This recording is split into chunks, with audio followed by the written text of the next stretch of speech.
আমার হাতে এটা হচ্ছে হাইব্রিড জাতের পেঁপের চারা। পেঁপে চারা এখন সাধারণত এইভাবে করে ওয়ান টাইম যে কাপ, সেই কাপে করে কোকোপিটের মাধ্যমে দেওয়া হয়ে থাকে, চারা উৎপাদন করা হয়ে থাকে।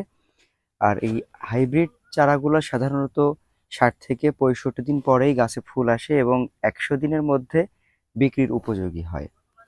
আর হাইব্রিড পেঁপের যে চারাগুলা, এগুলা সাধারণত লাগানোর ক্ষেত্রে একটু সতর্কতা অবলম্বন করলে আরো বেশি ভালো ফলন পাওয়া যায়।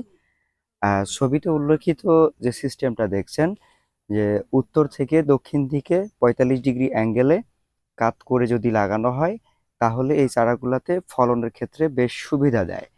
আর হাইব্রিড জাত সম্পর্কে আপনারা মোটামুটি জানেন যে কি পরিমাণ ফলন আসে। এটা সাধারণত 1 বিঘা যে স্পেস, এর পরবর্তী সময় থেকেই গাছে হচ্ছে ফলন আসে এবং গাছ প্রতি একটা সময়ে দেখা গেছে যে 100 কেজির কাছাকাছি বা 100 কেজি প্লাস পর্যন্ত ফলন পাওয়া যায়। তো এখনো মোটামুটি পেঁপের চারা রোপণের সময় চলছে। চাইলে আপনারা এখনো চারা রোপণ করতে পারেন। আর এখানে অসংখ্য চারা রয়েছে, আপনারা চাইলে এই চারাগুলোও সংগ্রহ করতে পারেন। ধন্যবাদ।